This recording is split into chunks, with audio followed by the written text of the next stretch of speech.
Hello everyone. कालच्या लेक्चरमध्ये आपण बीट्स फिनॉमिनन सांगितलेला आहे.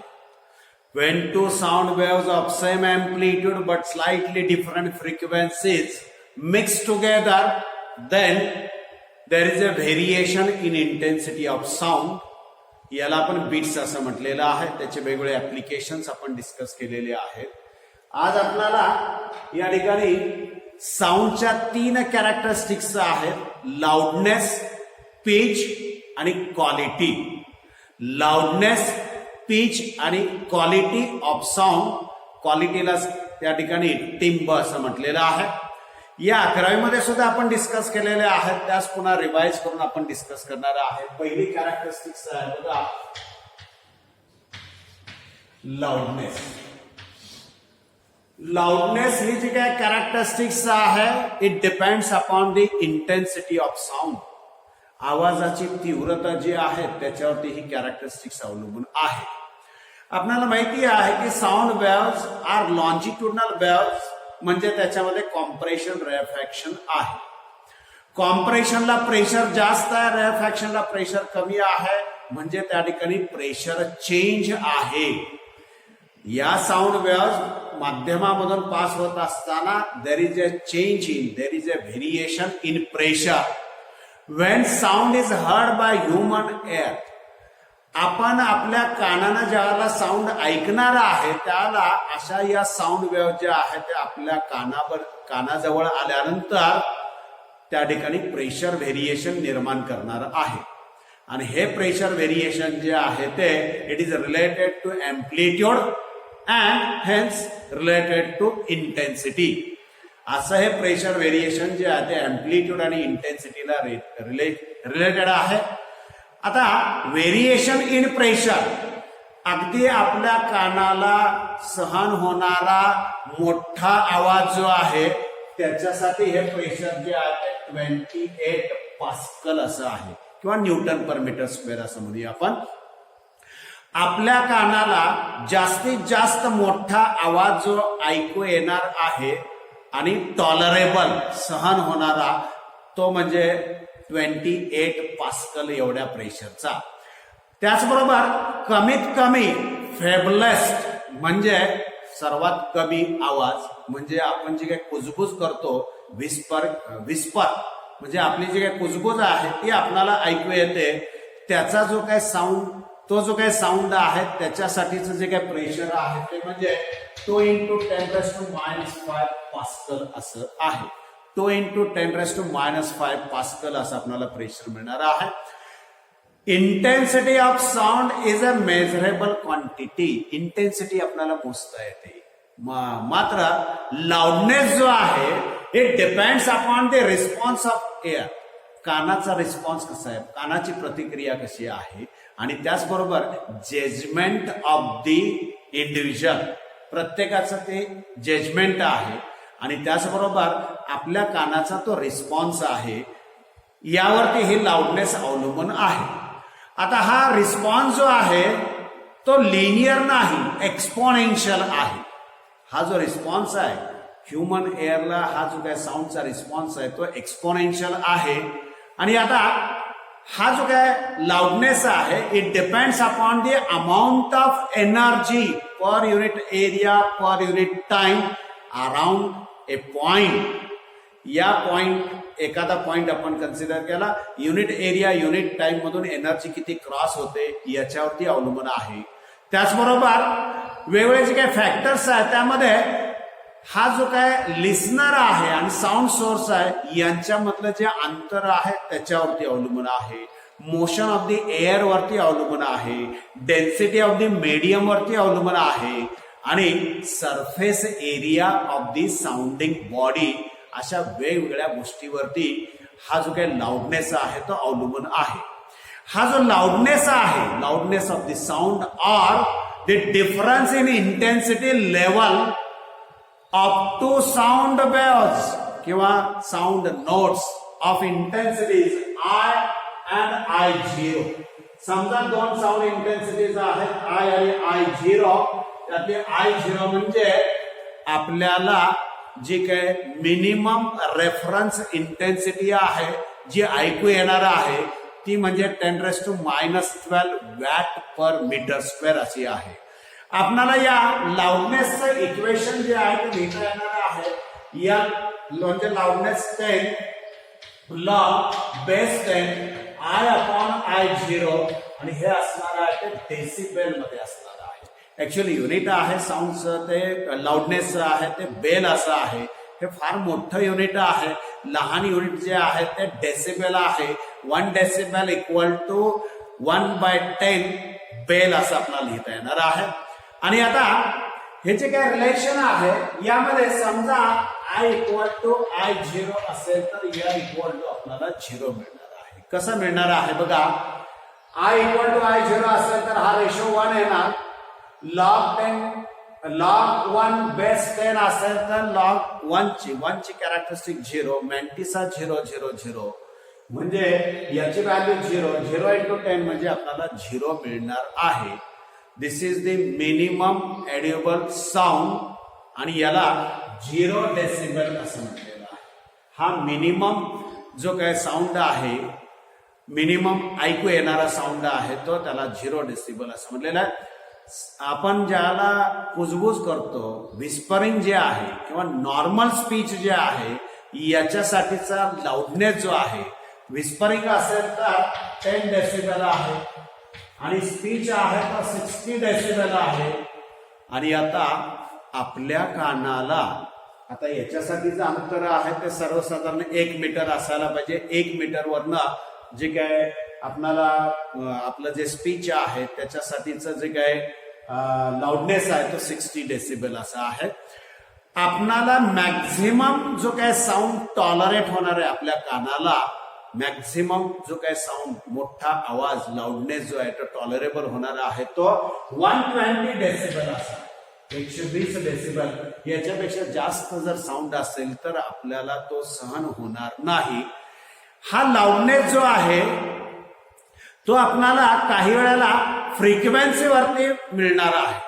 जर इंटेन्सिटी सारखी असेल फ्रिक्वेन्सी वेगळी असेल तर हा जो काही लाऊडनेस आहे तो आपल्याला वेगळा मिळणार आहे. आणि त्याला एक्सप्रेस करण्यासाठी एक वेगळं युनिट आपण घेणार आहे ते म्हणजे फोन असं आहे. हे युनिट आहे ते फोन असं आहे. 1 फोन म्हणजे 1 डेसिबल. मात्र कंडिशन आहे जो काही साऊंड सोर्स आहे त्याची फ्रिक्वेन्सी 1 किलो हर्ट्झ म्हणजे 1000 हर्ट्झ अशी असायला पाहिजे. 1 किलो हर्ट्झ किंवा 1000 अशी असायला पाहिजे. अशी ही कॅरेक्टरिस्टिक्स आहे ती लाऊडनेस म्हणून आहे. दुसरी कॅरेक्टरिस्टिक्स याच्यामध्ये पिच आहे आणि तिसरी आहे ती क्वालिटी किंवा टिंब असं म्हटलेलं आहे. दुसरी कॅरेक्टरिस्टिक्स आहे बघा पिच अशी. पिच म्हणजे काय आहे. It depends upon it is the characteristics of sound which depends upon the frequency. Higher pitch higher frequency lower pitch lower frequency.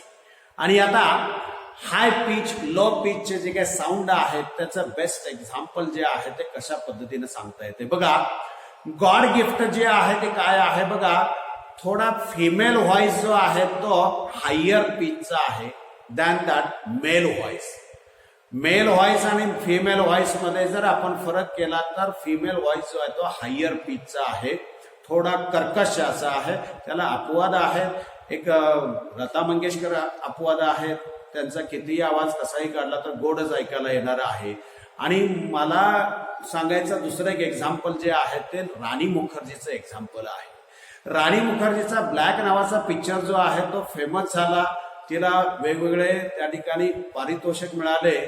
वेगवेगळे पारितोषिक मिळाल्यानंतर तिची पेपरला मुलाखत आली होती आणि मुलाखत आल्यानंतर तिनं असं स्पष्ट सांगितलेलं होतं की मला हे जे काय पारितोषिक मिळालेली आहे ती माझ्या ऍक्टिंगमुळे मिळालेली आहे. आणि मला सतत असं वाटायचं मला म्हणजे राणी मुखर्जीला असं वाटायचं की माझ्या आवाजामुळं मला कधी काही पारितोषिक मिळेल का नाही आवाज मिळतील का नाही अशी तिला मनात शंका असायची. मात्र ब्लॅक मधल्या तिच्या ऍक्टिंगला नॅशनल अवॉर्ड मिळालेलं होतं बघा. म्हणजे तिचा आवाज कसा आहे घोगरा आहे. तिच्या आवाजामध्ये दोष आहे. नेहमीचा फिमेल आवाज जो आहे तसा तिचा आवाज नाही. अशी ही कॅरेक्टरिस्टिक्स आहे. ती पिच नावाची characteristics, higher pitch higher frequency, कर्कश असा, लोअर पिच लोअर फ्रिक्वेन्सी. लहान मूल रडत असताना त्याच्या आवाजामध्ये कर्कशपणा असतो बघा. लहान मूल रडत असताना त्याच्या आवाजामध्ये कर्कशपणा असतो. अशी ही पिच कॅरेक्टरिस्टिक्स आहे. तिसरी आहे क्वालिटी.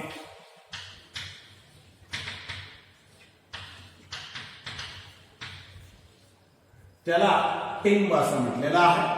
क्वालिटी ऑफ साऊंड म्हणजे समजा लाऊडनेस सारखा आहे, पिच सारखा आहे, तरी आपणाला जर साऊंड आयडेंटिफाय करायचं असेल तर क्वालिटी ऑफ साऊंड या कॅरेक्टरिस्टिक्सचा वापर करायला पाहिजे. क्वालिटी ऑफ साऊंड या कॅरेक्टरिस्टिक्सचा वापर करायला पाहिजे. म्हणजे काय की आपण आपल्या फ्रेंड्सचा, मित्रांचा आवाज जो आहे किंवा एखाद्या इन्स्ट्रुमेंटचा साऊंड जो आहे त्याच्या क्वालिटीवरून आपणाला ओळखता येणार आहे. त्याच्या क्वालिटीवरून आपणाला ओळखता येणार आहे. हा जो काय क्वालिटी ऑफ साऊंड जो आहे तो आपणाला या दोन कॅरेक्टरिस्टिक्स त्याच्या सारख्या असतील. साऊंड मधल्या पिच सारखा आहे, लाऊडनेस सारखा आहे, तरी आपल्याला साऊंड जर आयडेंटिफाय करायचा असेल तर या ठिकाणी या क्वालिटीचा आपल्याला विचार करायला पाहिजे. क्वालिटी ऑफ साऊंड याचा आपल्याला या ठिकाणी हे क्वालिटी ऑफ साऊंड जे आहे इट डिपेंड्स अपॉन दी ओव्हरटोन्स. आपण हार्मोनिक्स आणि ओव्हरटोन सांगितलेले आहेत. या ओव्हरटोन वरती हे क्वालिटी ऑफ साऊंड जे आहे ते अवलंबून आहे असं म्हणता येईल आपल्याला. त्यानंतर आपल्याला या ठिकाणी म्युझिकल साऊंड डिस्कस करायचे. तर बघा,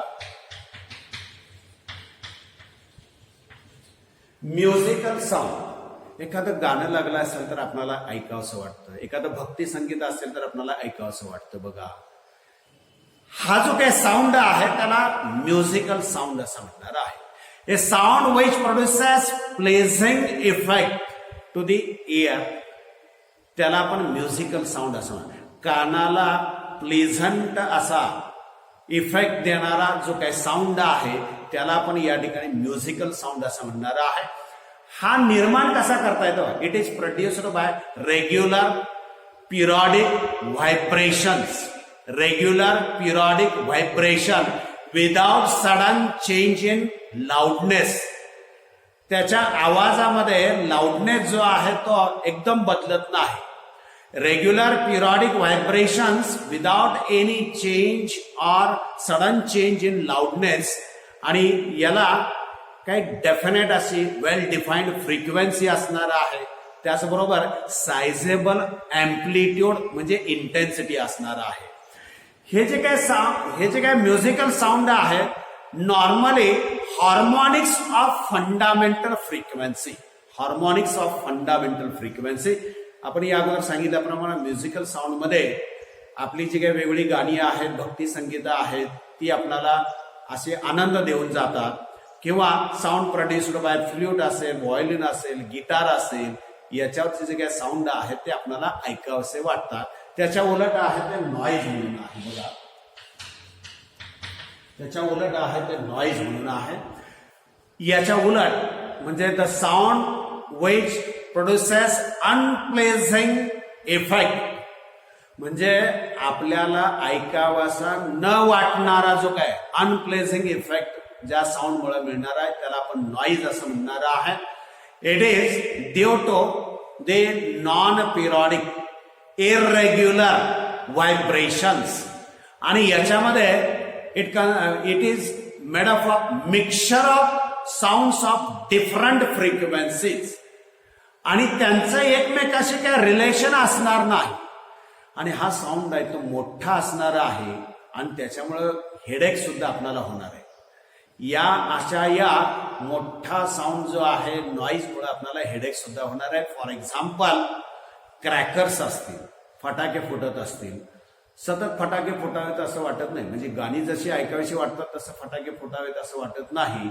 किंवा युटेन्सिल्स, किचन मधले युटेन्सिल जे आहे ते पडतात, आवाज येतो, असं आपल्याला सतत पडावेत असं वाटत नाही. म्हणजे हा नॉईज आहे. हा जो आहे तो काय यामधला जो काही साऊंड आहे तो नॉईज म्हणून आहे. आणि आता याच्यामध्ये आपल्याला म्युझिकल स्केल डिस्कस करायचं.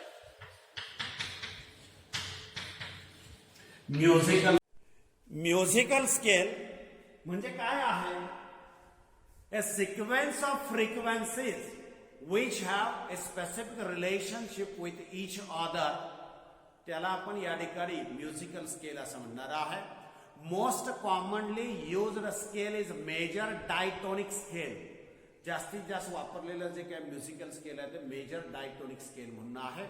It is form by introducing 6 more notes between a given note and its octave. म्हणजे काय? तुम्हाला दिलेली जी काय नोट आहे म्हणजे साऊंड आहे त्याचा ऑक्टेव्ह म्हणजे डबल आहे आणि याच्यामध्ये पुन्हा ज्यादा 6 नोट्स आहे. म्हणजे एकूण या ठिकाणी 8 नोट्स आहेत. आपला जो काय आपले जे काय 7 स्वर आहेत सा रे ग म प ध नि सा. सा रे ग म प ध नि सा म्हणजे हे 8व्याला येते पुन्हा सा. बघा 7 स्वर आहे. पहिला सा आणि शेवटचा सा तो दुसरा सा जो आहे लास्ट आहे तो ऑक्टेव्ह आहे, डबल फ्रिक्वेन्सीचा आहे. त्याचबरोबर या ठिकाणी हे जे काय साऊंड नोट्स आहे फर्स्ट आणि लास्ट नोट आहे. लास्ट नोट इज ऑक्टेव्ह म्हणजे डबल फ्रिक्वेन्सीचा आहे. त्यातला फर्स्ट नोट जो आहे त्याला की नोट असं म्हटलेलं आहे किंवा टोनिक असं म्हटलेलं आहे आणि त्याला सी या लेटरनं इंडिकेट केलं जाणार आहे. सी या लेटरनं इंडिकेट केलं जाणार आहे. The frequency ratio of the first and last. पहिला आणि शेवटच्या फ्रिक्वेन्सीचा रेशो पहिल्याच्या शेवटची फ्रिक्वेन्सी डबल असल्यामुळे 1:2 येणार आहे. The ratio of frequency of higher note to that of lower note. Higher frequency आणि लोअर फ्रिक्वेन्सी नोटचा रेशो जो आहे त्याला इंटरवल असं म्हटलेलं आहे.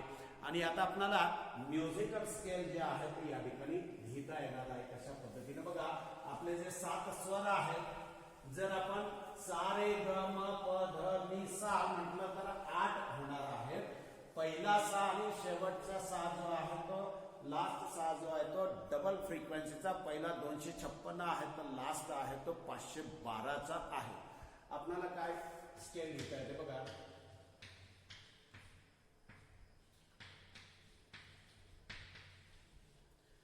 त्यांचं इंडियन नेम आपल्याला लिहिता येणार आहे. त्याचबरोबर युरोपियन नेम जे आहे ते सुद्धा लिहिता येणार आहे.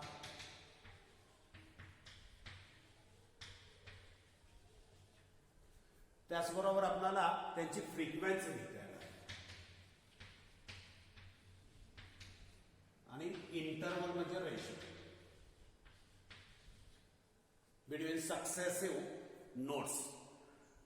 पहिला जो आहे त्याला सी असं नोटेशन आहे. दुसरा आहे त्याला डी आहे. त्यानंतर ई आहे, एफ आहे, जी आहे आणि त्याच्यानंतर ए बी सी असं येणार आहे. त्याच्यानंतर ए बी सी असं येणार आहे. आपल्याला माहित असलेले इंडियन स्केल जे आहे किंवा इंडियन नेम जे आहे ते आपल्याला लिहिता येणार आहे. सा रे ग म प ध नि आणि पुन्हा शेवटी सा असा येणार आहे. तो हायर फ्रिक्वेन्सीचा आहे. यांचे युरोपियन नेम काय बघा. याला डो असा आहे. त्यानंतर रे असं आहे. त्यानंतर त्याला आपल्याला मी असं लिहिता येणार आहे. त्यानंतरचं आहे ते फा असं आहे. त्यांचे नोटेशन स्वर आहे ते वेगळे आहेत. त्यानंतर आहे सोल. त्यानंतर आहे बघा ला सी आणि पुन्हा रिपीट होणार आहे तो डो. पहिलाच रिपीट होणार डो. यांच्या फ्रिक्वेन्सीज आपल्याला लिहिता येणार आहे. पहिल्याची आहे 256. त्याच्या बरोबर याची असणार आहे 512 ऑक्टेव्ह असल्यामुळे. त्यानंतर आहे 288. त्यानंतर आहे 320, 341. त्यानंतर आहे त्याच्यामध्ये 384,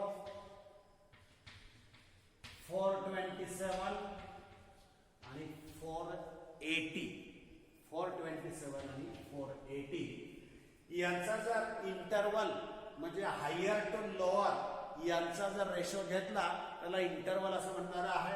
पहिल्याच आपल्याला 9/8 मिळणार आहे, दुसऱ्याचा 10/9 मिळणार आहे, तिसऱ्याचा 16/15 असा मिळणार आहे, चौथ्याचा आपल्याला काय मिळणार आहे बघा पुन्हा 9/8 मिळणार आहे, त्यानंतर 10/9 मिळणार आहे, पुन्हा 9/8 आहे आणि लास्टला पुन्हा 16/15 असा मिळणार आहे. 16/15 असं आपल्याला मिळणार आहे. This is musical scale. Indian name आहेत, युरोपियन नेम आहेत आणि याच्या फ्रिक्वेन्सी मात्र फिक्स आहे. आपण जर ट्युनिंग फॉर्कचा बॉक्स घेतला तर त्याच्यामध्ये या एवढ्याच फ्रिक्वेन्सीज आहे, या एवढ्याच फ्रिक्वेन्सी आपल्याला त्या ठिकाणी मिळणार आहे आणि यांच्या हायर टू लोअर फ्रिक्वेन्सीचा रेशो आहे त्याला आपण या ठिकाणी इंटरवल असं नाव दिलेलं आहे. हायर टू लोअर फ्रिक्वेन्सीचा जो काही रेशो आहे त्याला आपण या ठिकाणी इंटरवल असं नाव दिलेलं आहे. पुढे आपल्याला काही म्युझिकल इन्स्ट्रुमेंट सांगायचे आहेत. बघा म्युझिकल इन्स्ट्रुमेंट्स एकूण 3 प्रकारचे म्युझिकल इन्स्ट्रुमेंट आहेत. एक स्ट्रिंग बेस्ड आहे, दुसरा विंड बेस्ड आहे आणि तिसरा आहे ते पर्कशन म्हणून आहे. तिसरा आहे ते पर्कशन म्हणून आहे. म्युझिकल इन्स्ट्रुमेंट म्हणजे काय आहे बघा. The instrument which produce sound waves of definite frequency due to periodic vibrations of medium, त्याला आपण नाव देणार आहे म्युझिकल इन्स्ट्रुमेंट. आपणाला ऐकू येणारे जे काही साऊंड आहेत ते निर्माण करत असताना आपण काय करणार आहे, स्ट्रिंग व्हायब्रेट करणार आहे, एअर कॉलम व्हायब्रेट करणार आहे किंवा प्लेट किंवा मेम्ब्रेन जो आहे तो व्हायब्रेट करणार आहे. यावरून आपल्याला या ठिकाणी 3 प्रकार करता आलेले आहेत. एक म्हणजे स्ट्रिंग्ड इन्स्ट्रुमेंट्स.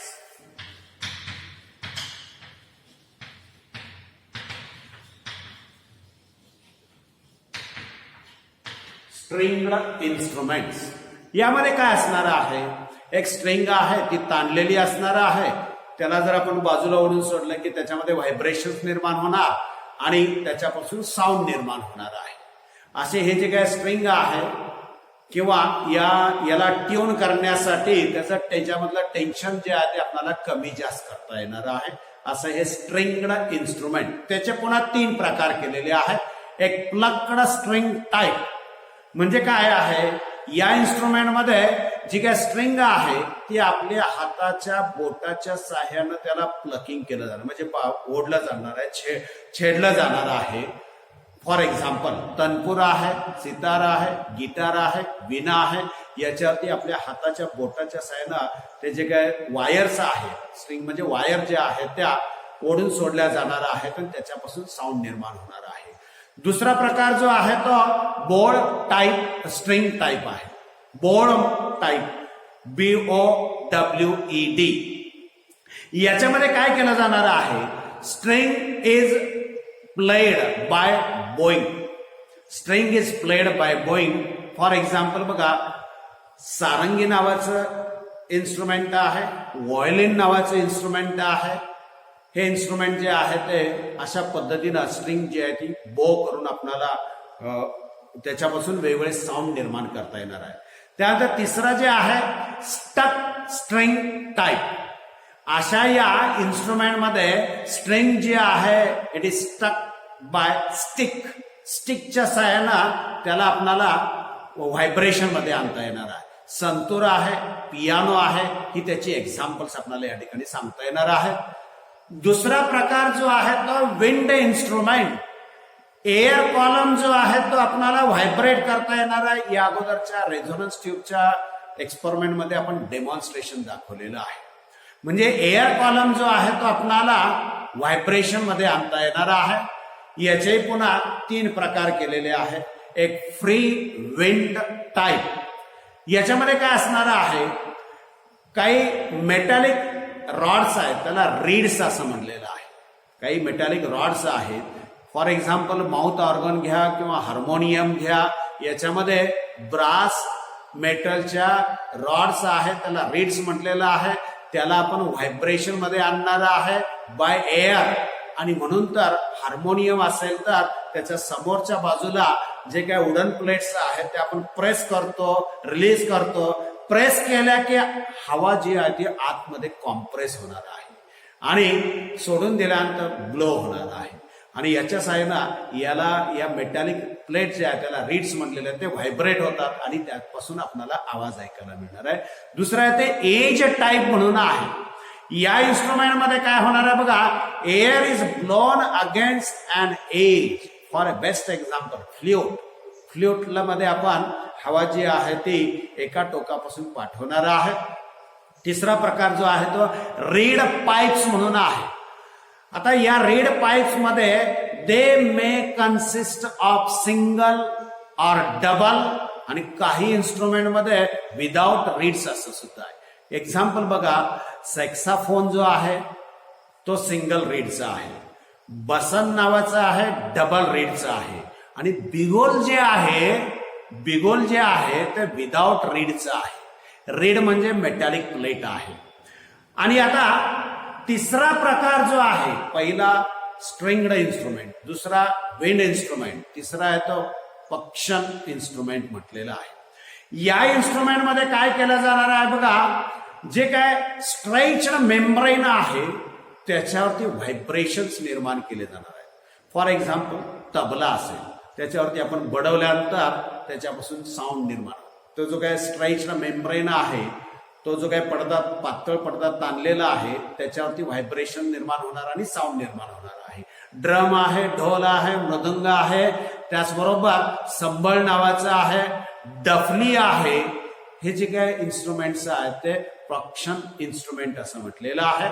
त्याचबरोबर काही ठिकाणी याच्यामध्ये मेटल टाईप सुद्धा आहेत, मेटॅलिक टाईप सुद्धा वापरलेले आहेत. आणि हा जो काय साऊंड आहे तो साऊंड जो आहे ते स्टक अगेन्स्ट इच अदर. आणि झांज आहे बघा, झायलोफोन नावाचं आहे, याच्यावरती आपण बडवल्यानंतर, झांज पथक आपल्याला माहिती आहे, बडवल्यानंतर त्याच्यावरती आवाज निर्माण होणार आहे. अशी ही वेगवेगळी musical instrument, stringed instrument, wind instrument आणि पर्कशन इन्स्ट्रुमेंट असं नाव दिलेलं आहे.